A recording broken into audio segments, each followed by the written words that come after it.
할렐루야. 10월 19일 토요일 새벽 기도를 시작하겠습니다. 사도신경으로 우리의 신앙을 고백합니다. 나는 전능하신 아버지 하나님 천지의 창조주를 믿습니다. 나는 그의 유일하신 아들 우리 주 예수 그리스도를 믿습니다.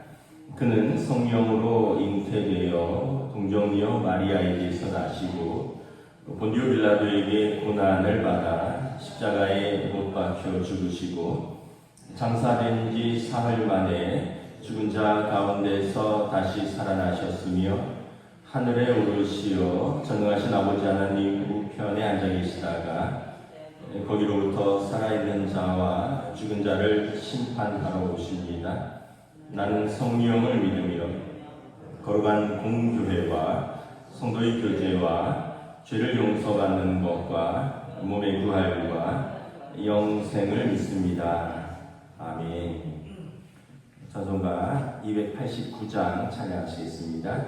찬송가 289장입니다.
11절에서 2장 10절까지 말씀입니다. 신약성경 301페이지 갈라디아서 1장 11절에서 2장 10절까지 말씀입니다. 다 찾으신 줄 알고 저 여러분들이 한 절씩 교도하도록 하겠습니다. 갈라디아서 2장 11절 2장 10절입니다. 형제들아, 내가 너희에게 알게 하노니 내가 전한 복음은 사람의 뜻으로 따라 된 것이 아니니라. 받은 것도 아니요 배운 것도 아니요 오직 예수 그리스도의 계시로 말미암은 것이라. 내가 이전에 유대교에 있을 때 행한 일을 너희가 들었거니와 하나님이 교회를 심히 박해하여 멸하고 내가 내 동족 중 여러 연갑자보다 유대교를 지나치게 믿어 내 조상의 전통에 대하여 더 열심히 있었으나 그러나 내 어머니의 태로부터 나를 택정하시고 그의 은혜로 나를 부르신 이가 그의 아들을 이방에 전하기 위하여 그를 내 속에 나타내시기를 기뻐하셨을 때 내가 곧 혈육과 의논하지 아니하고 또 나보다 먼저 사도된 자들을 만나려고 예루살렘으로 가지 아니하고 아라비아로 갔다가 다시 다메섹으로 돌아갔노라. 그 후 3년 만에 내가 게바를 방문하려고 예루살렘에 올라가서 그와 함께 15일을 머무는 동안 주의 형제 야고보 외에 다른 사도들을 보지 못하였노라. 보라, 내가 너희에게 쓰는 것은 하나님 앞에서 거짓말이 아니로다. 그 후에 내가 수리아와 길리기아 지방에 이르렀으나 그리스도 안에 있는 유대의 교회들이 나를 얼굴로는 알지 못하고 다만 우리를 박해하던 자가 전에 멸하려던 그 믿음을 지금 전한다 함을 듣고 나로 말미암아 하나님께 영광을 돌리니라. 14년 후에 내가 바나바와 함께 디도를 데리고 다시 예루살렘에 올라가다니 계시를 따라 올라가 내가 이방 가운데서 전파하는 복음을 그들에게 제시하되 유력한 자들에게 사사로이 한 것은 내가 다름질하는 것이나 다름질하는 것이 헛되지 않게 하려 함이라. 그러나 나와 함께 있는 헬라인 디도까지도 억지로 할례를 받게 하지 아니하였으니 이는 가만히 들어온 거짓 형제들 때문이라. 그들이 가만히 들어온 것은 그리스도 예수 안에서 우리가 가진 자유를 엿보고 우리를 종으로 삼고자 하기로되 그들에게 우리가 한시도 복종하지 아니하였으니 이는 복음의 진리가 항상 너희 가운데 있게 하려 함이라. 유력하다는 이들 중에 본래 어떤 이들이든지 내게 상관이 없으며 하나님은 사람을 외모로 취하지 아니하시나니 저 유력한 이들은 내게 의무를 더하여 준 것이 없고 도리어 이들은 내가 무할례자에게 복음 전함을 맡은 것이 베드로가 할례자들에게 믿음과 같은 것을 보았고 베드로에게 역사하사 그를 할례자의 사도로 삼으신 이가 또한 내게 역사하사 나를 이방인의 사도로 삼으셨느니라. 또 기둥같이 여기는 야고보와 게바와 요한도 내게 주신 은혜를 알므로 내가 바나바에게 친교의 악수를 하였으니 우리는 이방인에게로 그들은 할례자에게로 가게 하려 함이라. 다만 우리에게 가난한 자들을 기억하도록 부탁하셨으니 이것은 나도 본래부터 힘써 행하여 왔노라. 아멘. 할렐루야. 한 주간 평안하셨습니까? 토요일 새벽 기도에 나오신 우리 성도들을 주님의 이름으로 환영하고 축복합니다. 우리 서로 한번 인사하겠습니다. 한 주간 평안하셨습니까? 이제 우리가 호세아서를 마쳤고요. 갈라디아서를 이제 새벽에 보고 있는데 갈라디아서는 초대교회, 그러니까 다시 말하면 1세기 기독교입니다. 그때 그 초대교회가 가진 고민들 또 갈등들 그러면서 어떻게 교회가 복음을 정립하고 세워나가는지에 대한 그런 이야기들이 잘 나와 있습니다. 갈라디아서는 우리가 잘 아는 대로 1장 2절에 보면 갈라디아의 여러 교회들에게 보낸 편지다 이렇게 되어 있습니다. 갈라디아는 한 도시가 아니라 지역입니다.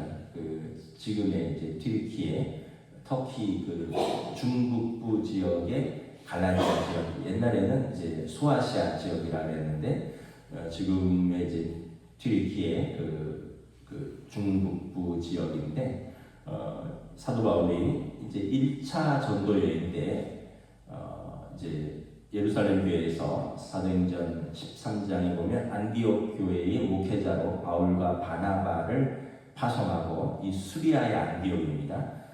그리고 이 수리아의 안디옥에서 이제 다시 이 사도 바울과 바나바 사도를 이제 선교사로 파송합니다. 그래서 1차 전도 여행이 이제 시작되는데 그때 이 구브로로 사이프러스 섬으로 갔다가 내륙으로 올라와서 터키 내륙으로 들어가서 뭐 이고니온, 루스드라, 더베, 비시디 안디옥 이런 지역을 전도하고 그곳에 교회를 세우고 돌아옵니다. 그래서 이때가 이 갈라디아 지역에 복음이 처음 들어간 곳이죠.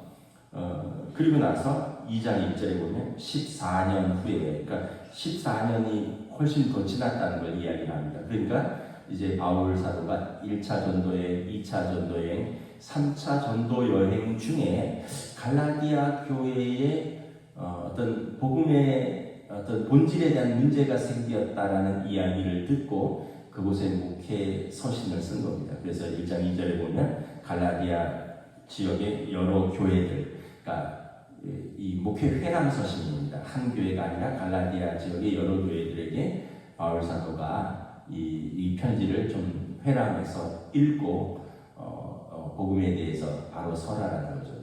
그 목적은 뭐냐 하면 두 가지가 있습니다. 하나는 뭐냐 하면 사도 바울의 바울의 사도성에 대해서 의문을 표하는 사람들이 있었습니다. 바울이 과연 사도냐 하는 거고요. 두 번째는 바울이 전한 복음이 진짜 복음이냐라는, 그래서 이 사도성과 이 진짜 복음이냐는 연결된 거죠. 만약에 사도가 아니라면 그가 전한 복음은 진짜 복음이 아닐 가능성이 있고, 또 이게 굉장히 중요한 문제인데 사도성에 왜 의심이 가냐 하면 첫째는 처음부터 예수님의 제자가 아니었다는 거죠. 우리가 잘 알다시피 사도 바울은 사도행전 9장에 보면 이제 그 7장이죠. 스데반 집사님이 순교할 때 그 옷을 맡아둔 핍박자 중에 하나였습니다. 그리고 사도행전에 보면 예루살렘에 있는 교회를 잔해하는 자였다라고 말합니다. 대제사장의 위임장을 받아서 다메섹까지 있는 교회들을 핍박하러 가는 사람이었습니다. 그러다 보니까 초대 교회 안에서 그 사람이 핍박자라는 건 다 아는데 그 사람이 사도라는 것은 도저히 못 믿겠다는 거죠. 그리고 사도 바울의 전한 복음에 대한 두 가지 근본적인 의문이 있는데 이제 근본적인 의문은 뭐냐면 주로 유대인들이 주장하는 것입니다. 예수 그리스도를 믿는 믿음으로 하나님의 자녀가 된다는 이심칭 의입니다. 믿음으로써 의롭게 되는다. 그런데 유대인들이 받아들일 수 없는 것은 뭐냐 하면 이심칭이 더하기 두 가지가 더 있다는 거예요. 몸에 할례를 받아야 된다는 거예요. 아브라함과 언약을 맺으면서 하나님의 자녀라는 표시를 몸에 받아야 된다는 거예요. 유대인들은 남자들이 태어난 지 8일 만에 할례를 받거든요.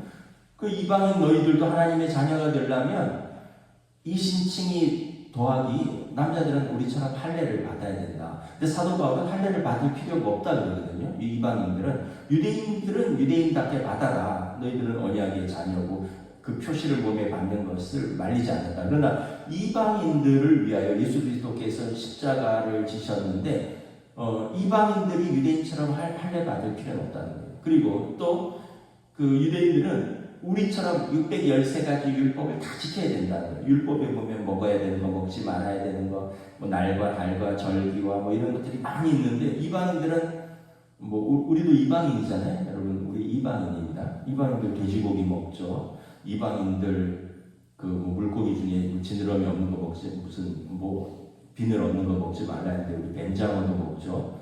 또 갑각류, 랍스터 먹죠. 율법에 다 먹지 말라는 거거든요. 부정한 동물이라고. 부정하다는 건 이제 의식적으로 부정하다는 것이지 그 동물 자체가 부정하다는 게 아니에요. 그런데 유대인 이방인 제자들이 예수 안에서 너무 자유롭다라는 거예요.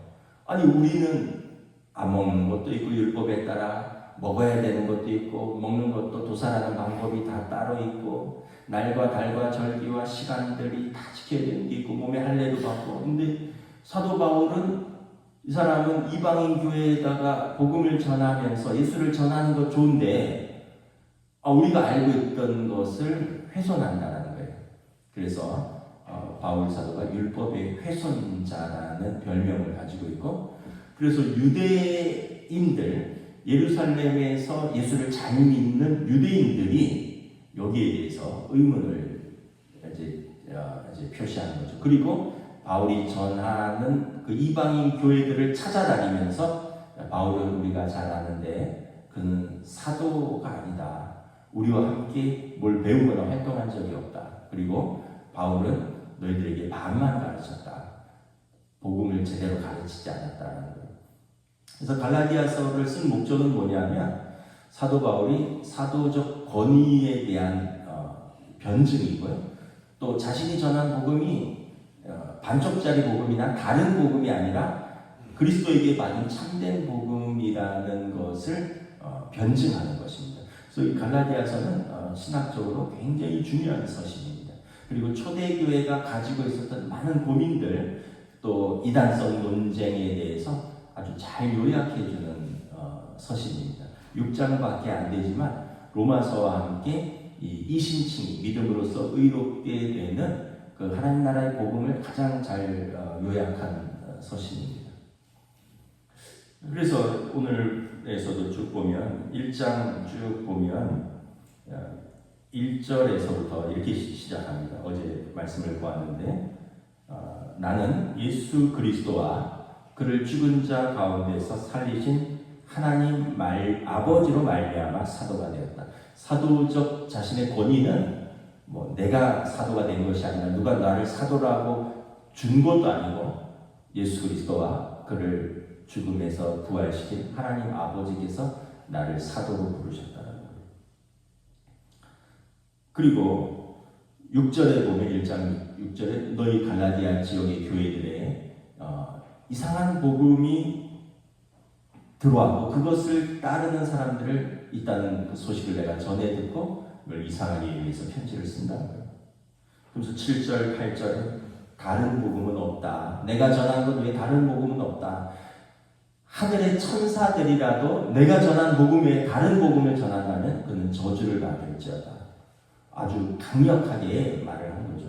그럼 우리가 누구에게도 저주를 선포할 수는 없어요. 그런데 다른 복음을 전한다면 이것은 우리가 정말 저주를 받을지어다. 그래서 이단과 사이비들은 계속해서 우리가 아는 예수 그리스도를 믿는 믿음 외에 또 다른 것들을 계속 이야기를 하잖아요. 이거는 하나님의 심판과 저주가 있을 겁니다. 우리 교회도 계속 이렇게 주중마다 편지가 온다 그랬잖아요.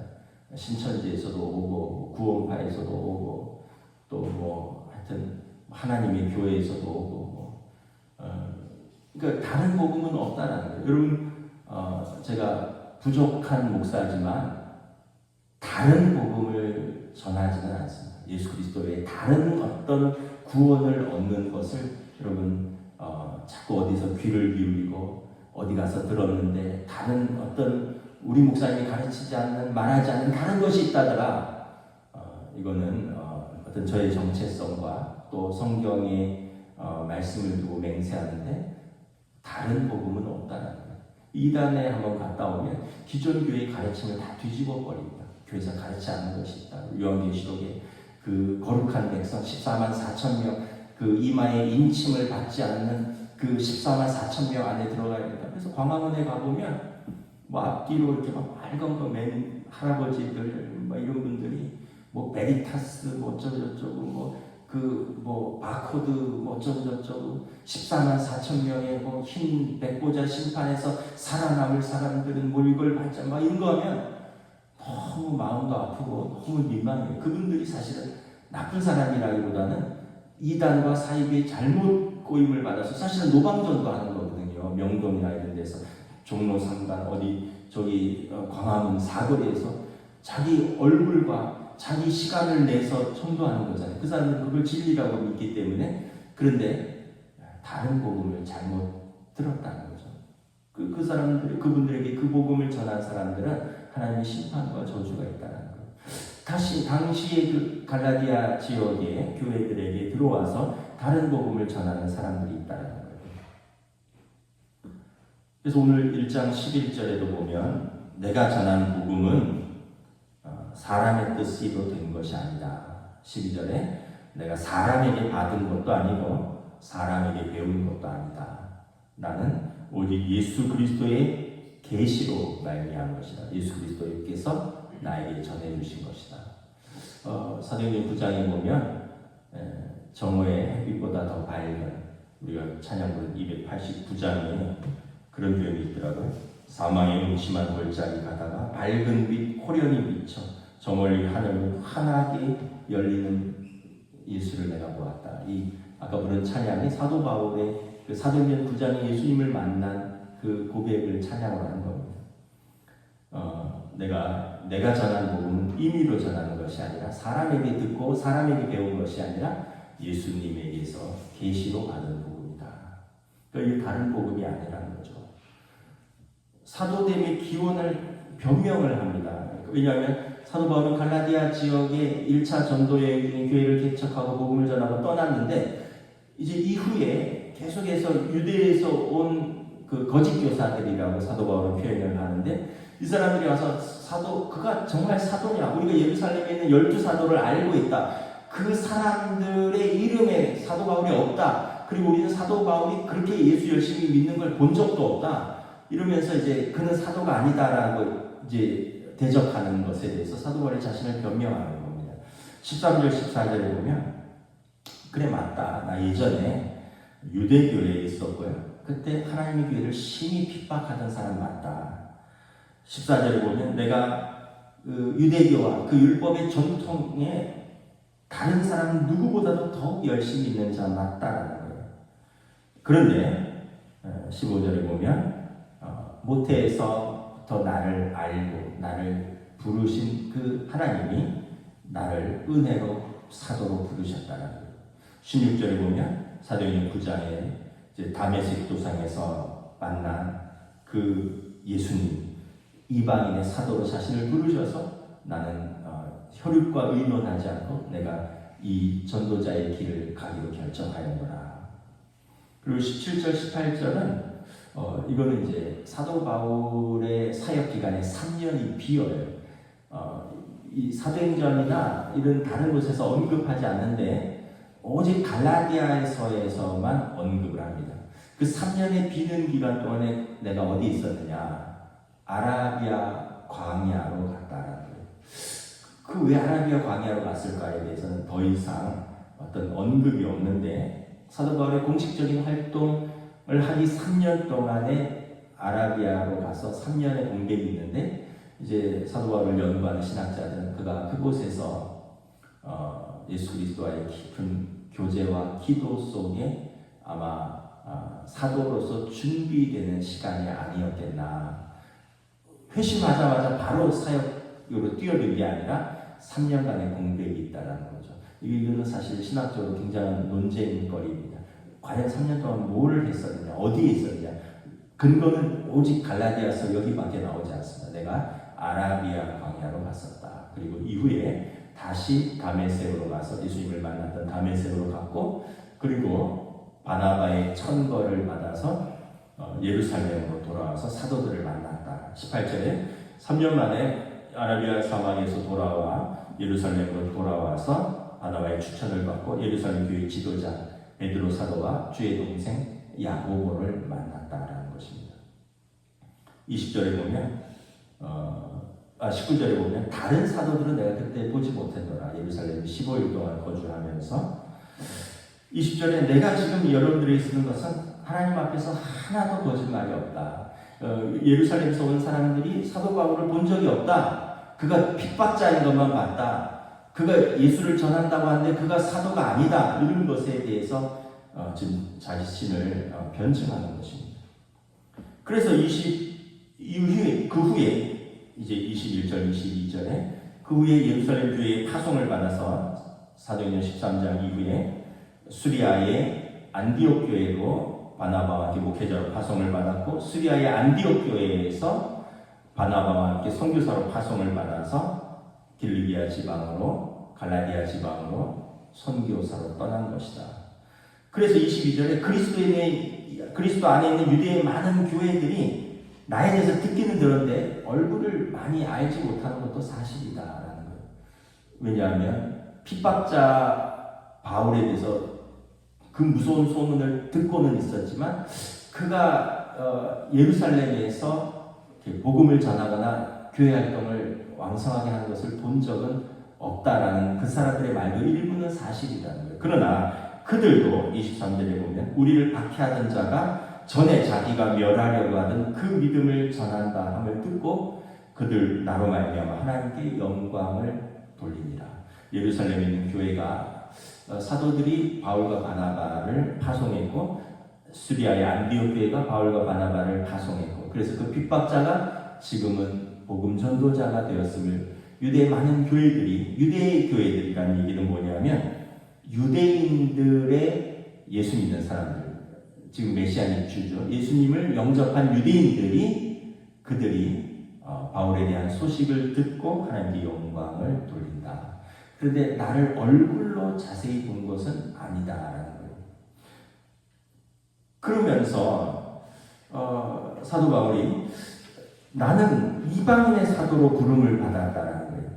그래서 사도 바울은 항상 복음의 장요함이 있어야 된다는 거예요. 복음은 유대인은 유대인답게 믿어라. 이방인은 이방인답게 믿어라. 이것을 내가 가르쳤는데 유대주의자들 유대인으로서 예수 그리스도를 믿는 사람들이 왜 이방인 제자들에게 유대인처럼 되라고 하느냐? 왜 그 짐을 지우느냐라는 거예요. 그래서 2장 1절에 보면 14년 후에 한 사건이 있었다는 거죠.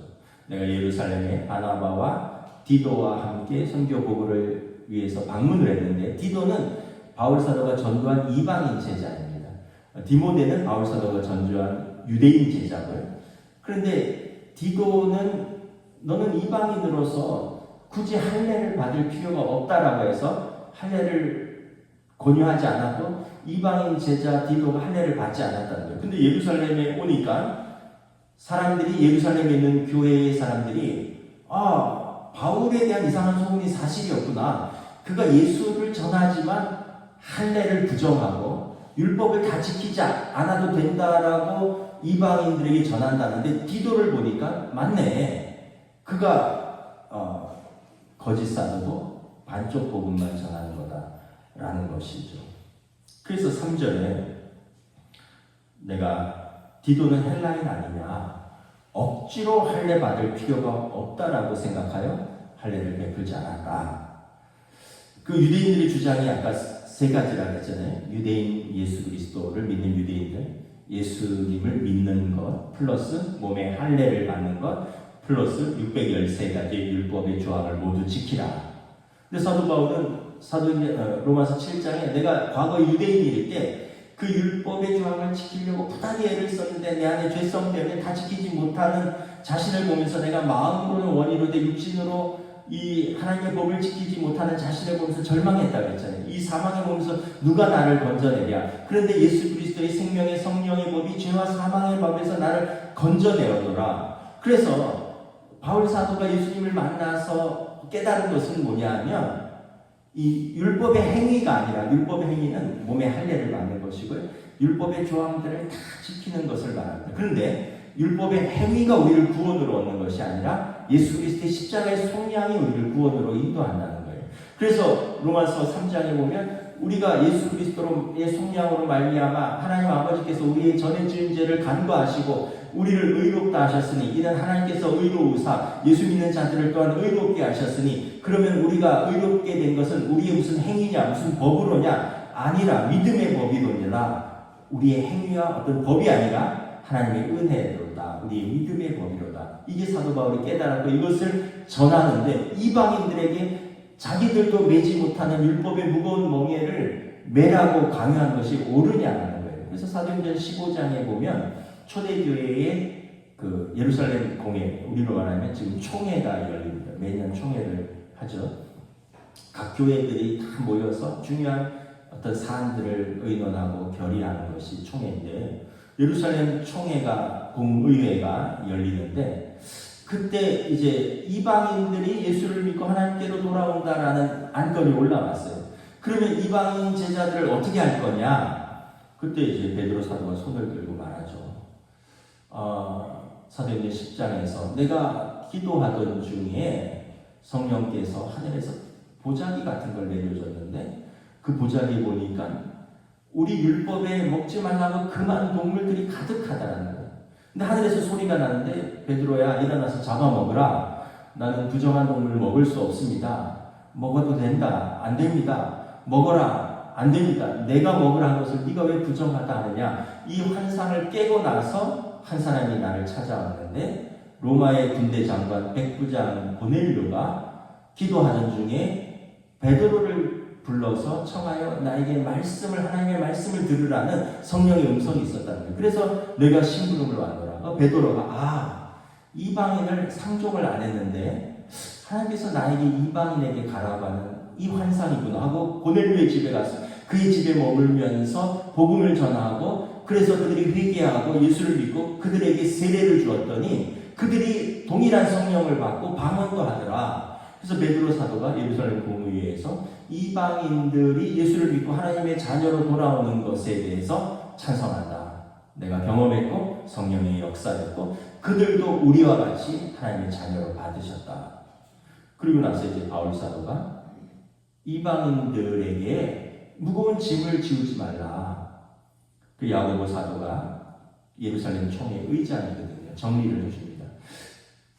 베드로 사도의 고백과 바울 사도의 선교 여행의 결과를 종합해 보니 우리 조상들도 능히 매지 못하던 멍에를 이방인 제자들의 목에 매는 것이 합당치 않다. 세 가지만 피하게 하자.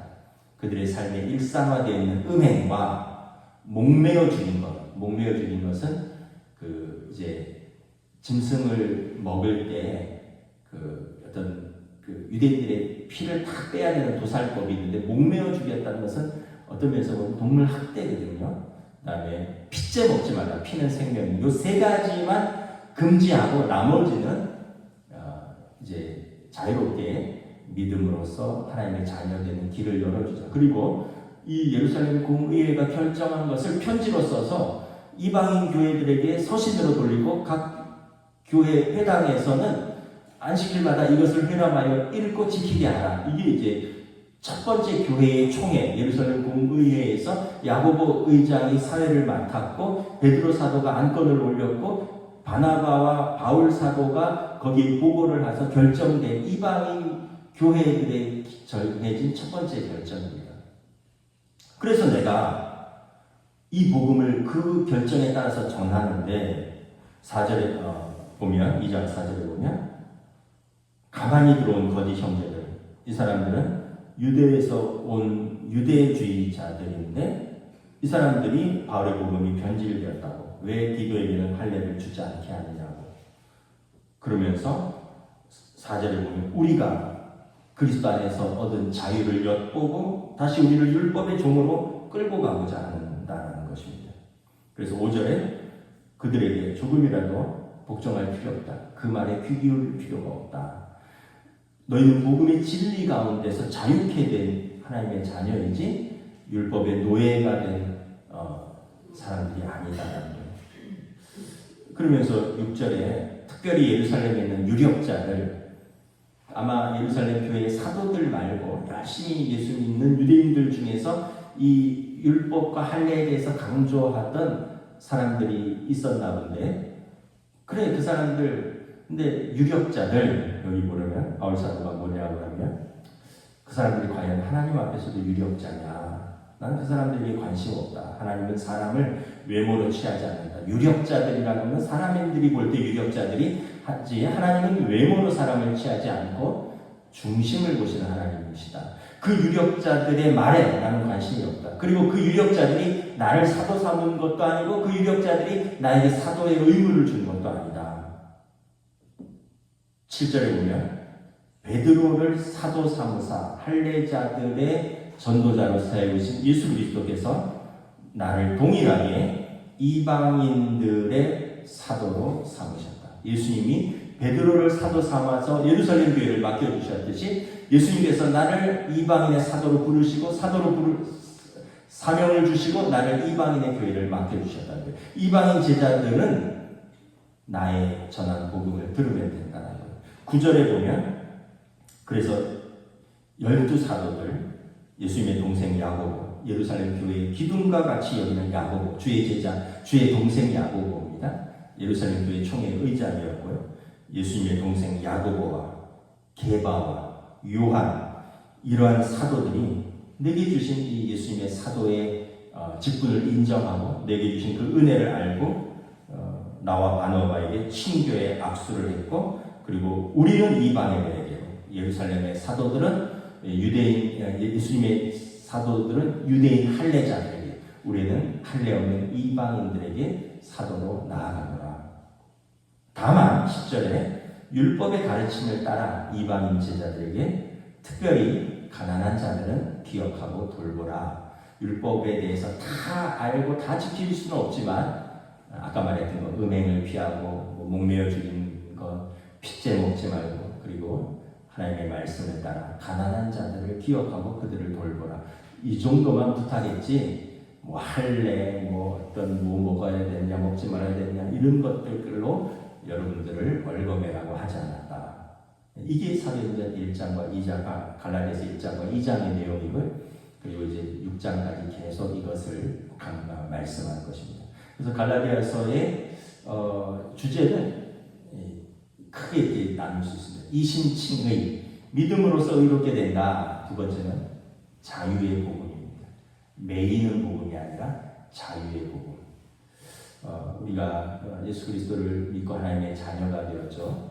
여러분, 이것은 예수님이 큰 대가를 치르신 겁니다. 우리가 치러야 할 죄의 대가를 예수님이 치르셨고 우리는 자유를 얻었습니다. 어둠과 사망의 그늘에서 생명과 하나님의 자녀로 부르심을 받았고요. 우리는 종이 아니라 자녀로서 이 자유의 복음을 마음껏 누리고 전하라고 부름을 받은 것이지, 이것으로 누구를 압제하고 이것으로 누구를 묶어두고 이것으로 누구를 판단하라고 부름을 받은 것이 아니다라는 거예요. 그래서 이신칭, 믿음으로써 의롭게 된다. 그리스도 안에서의 자유의 복음, 자유자, 이것이 갈라디아서의 주제인 것입니다. 여러분, 여러분들이 신앙생활하면서 유대의 유력자들처럼 자꾸 묶이는 것도 어떻게 보면 과거로 돌아가는 것입니다. 우리는 그렇다고 해서 아무런 제한도 없이 자유하는 것도 아니에요. 사도 바울이 항상 말씀하잖아요. 모든 것이 가하나 모든 것이 덕이 되는 것이 아니요 모든 것이 가하나 모든 것이 유익한 것이 아니다. 공동체 유익과 공동체의 덕을 위해서. 그래서 사도 바울이 그러잖아요. 고기를 먹는 문제에 대해서 그것이 문제가 된다면 난 평생 고기 안 먹겠다. 그러나 너희가 왜 먹는 것으로 누구를 판단하느냐. 먹는 것도 주님의 영광을 위한 것이고 먹지 않는 자도 주의 영광을 위한 것이다. 로마서에 보면 또 이 문제에 대해서 또 이야기를 하는 거죠. 우리가 누구를 판단하고 정죄하기 위해서 신앙생활을 하는 것이 아니라 오히려 우리는 공동체의 덕을 위해서 내 자신의 자유를 제한할지라도 다른 사람들의 자유를 위해서 그리스도 안에서 우리가 힘쓰고 수고하고 성숙한 성도라는 것을 다시 한번 기억합니다. 그래서 이 복음이 이렇게 귀한 것이다. 그렇지 않으면 우리는 여전히 죄 가운데 아니면 여전히 율법 가운데 매여 있는 자다라는 것입니다. 여러분, 다시 한번 또 저와 여러분들이 이 자유의 복음 안에서 이 믿음을 잘 붙들고 굳게 서시는 저와 여러분 되시기를 주님의 이름으로 축복합니다. 기도하겠습니다. 하나님 은혜를 감사합니다. 초대교회에 정말 많은 고민이 있었고 신학적인 논쟁이 있었던 것을 우리가 이렇게 기억합니다. 우리가 읽을 때는 잠깐의 문제이고 간단한 문제 같지만 그 당시는 과연 이것이 교회로서, 과연 이것이 성도 개개인으로서 또 성도들의 공동체로서 합당한가 많은 고민이 있었고, 이를 통해서 예수 그리스도의 그 복음 또 성령의 인도하심 가운데 사도들이 기도하면서 회의하고 결정하고 또 예수님의 말씀을 따라서 이것들이 교회로 가르쳐지고 전파되고 세워지면서 비본질적인 것들은 서서히 빠져나가고 그리스도의 이 생명의 복음, 본질적인 십자가의 속량과 그리고 죽으심과 부활하심, 그리고 하나님의 자녀됨의 믿음으로서 얻는 하나님의 자녀됨에 대한 이 본질이 세워지는 것을 우리가 이렇게 갈라디아서를 통해서 확인합니다. 우리의 믿음의 선배들이 이렇게 고민하고 이렇게 기도하면서 귀하게 우리에게 전한 복음, 우리는 혹시 너무 가볍게 여기지는 않는가? 또한 또 이것을 우리가 너무 무겁게 너무 누군가에게 메우지는 않는가? 다시 한번 깊이 복음의 진리에 합당하게 우리가 신앙생활을 할 수 있기를 원하며, 또 우리의 믿음이 하나님 앞에서 온전하고 건강하고 또 우리가 성숙하게 세워질 수 있도록 성령님 인도하여 주시옵소서. 감사를 드리오며 우리 주 예수 그리스도 이름으로 기도드리옵나이다. 아멘. 하늘에 계신 우리 아버지의 이름을 거룩하게 하시며 아버지의 나라가 오게 하시며 아버지의 뜻이 하늘에서와 같이 땅에서도 이루어지게 하소서. 오늘 우리에게 용할 양식을 주시고 우리가 우리에게 잘못한 사람을 용서하여 준 것 같이 우리 죄를 용서하여 주시고 우리를 시험에 빠지지 않게 하시고 악에서 구하소서. 나라와 권능과 영광이 영원히 아버지의 것입니다. 아멘.